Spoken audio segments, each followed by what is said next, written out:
अस्सलाम वालेकुम। आज जो कुछ मशरक़ वस्ती में हो रहा है वो सिर्फ एक इलाकाई तनाज़ा नहीं बल्कि पूरी दुनिया के ज़मीर पर एक सवालिया निशान है। हम रोज़ ख़बरों में धमाकों, जंगों और खून रेज़ी की खबरें सुनते हैं, मगर कुछ मनाज़र ऐसे होते हैं जो इंसान के दिल को चीर के रख देते हैं। और ऐसा ही एक मंज़र शाम से सामने आया है, जहाँ इजराइल ने एक बार फिर अपनी जारहियत का मुज़ाहिरा किया है। दमिश्क में एक न्यूज़ चैनल है, उसकी खातून एंकर लाइव नशरियात दे रही थी। वो अपनी बात मुकम्मल भी नहीं कर पाई थी, अचानक उनके पीछे एक जोरदार धमाका हुआ।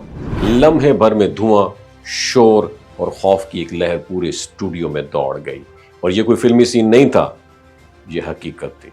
इजरायली जंगी तैयारे आसमान पर कहर बन के आए और एक मीडिया सेंटर के करीब मिसाइल दाग दिए, जिसका निशाना वो मुकाम बना जहां लोग सिर्फ सच बोलने का जुर्म कर रहे थे। अब सवाल ये पैदा होता है कि इजराइल ने यह हमला क्यों किया। उसकी वजह वही पुरानी है जो हर बार नए बहाने के साथ पेश की जाती है। ईरान का शाम में बढ़ता हुआ असर व रसूख। इजराइल का मानना यह है कि ईरान और उसके हामी ग्रोह, खसूसन हिजबुल्लाह, शाम की सरजमीन को इजराइल के खिलाफ इस्तेमाल कर रहे हैं। वो हथियारों के गोदाम बना रहे हैं, असलहा मुंतकिल कर रहे हैं और इजराइल के लिए मुमकिन खतरात पैदा कर रहे हैं। इस खतरे को रोकने के नाम पर इजराइल आए रोज शाम में फिजाई हमले करता है, मगर असल कहानी यह है कि इजराइल अब अस्करी ताकत का बेदरीग इस्तेमाल करके पूरे खित्ते पर अपनी पावर, अपनी बालादस्ती कायम रखना चाहता है। वो दुनिया को यह मैसेज देना चाहता है, अगर किसी ने उसके खिलाफ आवाज उठाई या उसकी पॉलिसीज को चैलेंज किया तो उसका अंजाम तबाही होगा, चाहे वो मीडिया हाउस हो, मस्जिद, स्कूल या हॉस्पिटल। और अफसोसनाक बात यह है कि आलमी इदारे, इंसानी हकूक़ की तंजीमें और वो मगरबी मीडिया जो मामूली बात पर आसमान सर पर उठा लेता है, वो यहाँ मुकम्मल खामोश है। ना कोई मजम्मत, ना कोई कार्रवाई, ना ही कोई तहकीकाती मुतालिबा। जैसे सब ने इस जुल्म को एक मामूल की खबर समझकर नज़रअंदाज कर लिया।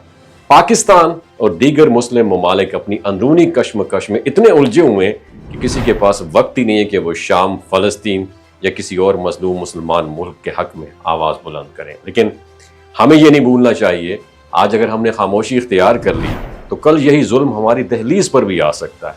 शाम पर इजराइल का ये अटैक सिर्फ एक फौजी कार्रवाई नहीं, एक नजरियाती पैगाम है। एक पैगाम कि ताकतवर जो चाहे वो कर सकता है। मगर सवाल यह है, क्या हम वाकई इतने बेबस हो चुके हैं कि जुल्म को देख कर भी कुछ ना कह सकें, या अब भी वक्त है कि हम शऊर, इत्तेहाद और स्ट्रैटेजी के तहत ना सिर्फ अपनी आवाज़ बुलंद करें बल्कि उन मजलूमों के साथ खड़े हों जिन्हें दुनिया ने तनहा छोड़ दिया है।